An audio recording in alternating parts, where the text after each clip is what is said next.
In the last video, we talked about 5 money saving hacks that really work. If you haven't seen it yet, consider going and checking it out after watching this video. Today we are going to discuss 5 additional tips that could help you out and ease your financial journey. Stick till the end to learn about a hack that will certainly surprise you. Let's get started. Number 1. Avoiding lifestyle inflation. Lifestyle inflation, also known as lifestyle creep, is when people upgrade their lifestyle when they start earning higher income. Lifestyle creep happens when you allow your spending to gradually increase over time as you desire a more luxurious lifestyle. When you get a pay raise or a bonus, how often do you think, "Oh cool, I have more money to put towards my savings account"? Well, let's be honest, that doesn't happen too often.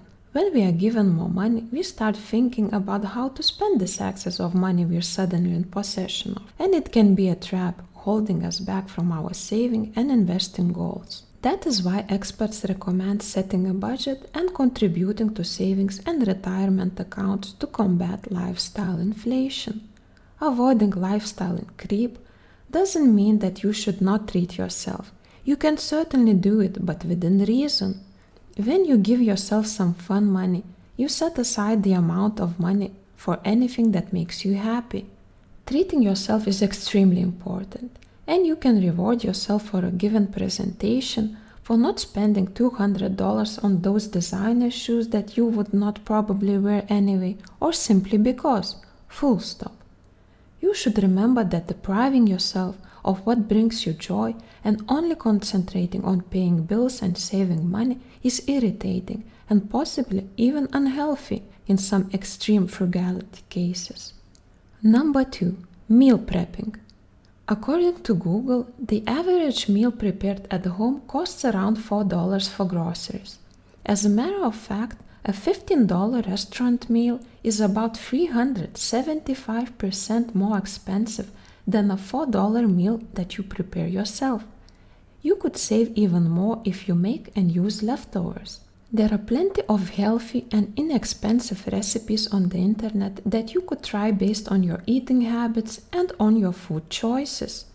You could consider cooking or prepping a bunch of food for the whole upcoming week every Sunday and see if it works for you. I personally don't like eating the exact same food several days in a row, so cooking every 2-3 days works best for me. Another big advantage of eating your home prep meal is that you can be certain of what you're eating.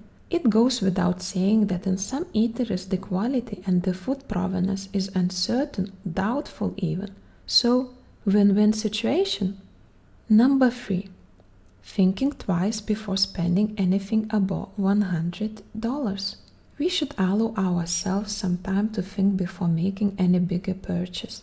Just like we don't wake up random morning having a brilliant idea and sudden need to buy a house right now, we should not rush to buy that new iPhone 13. Sleep on it, or even better, think about it for at least a few days and you'll know if that purchase is a need or a simple want that would not impact your life but would certainly leave a stain in your monthly budget. If it's a big purchase like a new vacuum cleaner, try to wait for at least 30 days before purchasing it. If you like spontaneously shopping on Amazon, just add the items you would like to buy to your basket and leave them there. If a week later you still think that the quality of your life and your mood will significantly decrease without that electric egg cooker you dream about, then by all means go for it. And consider using your fun money when making these purchases. A great tip from Reddit that I found is make impact with yourself that you need to sell a few items first or at least give away some stuff before buying the new thing. Number 4. Saving challenges. If you type saving challenges in the search bar, you'll get some 446 billion results, so you can definitely find a saving challenge that suits you best.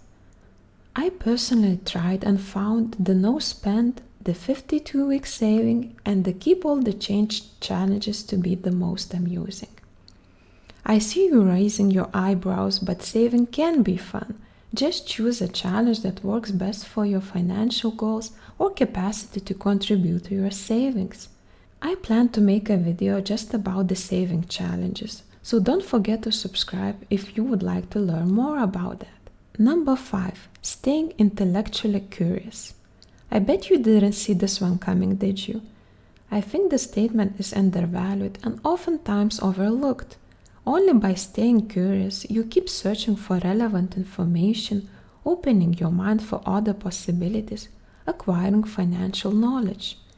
It does not mean that you should start torturing your colleagues with the questions about what they did over the weekend or how their dog was doing.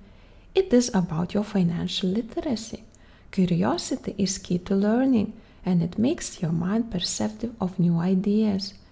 When you're curious about something, your mind expects and anticipates new ideas related to that subject. Be open and open-minded. Ask, listen, compare, and let your mind grow. Thank you so much for watching. If you like this video, please give it a thumbs up and make sure you subscribe to my YouTube channel so you don't miss any videos. Bye!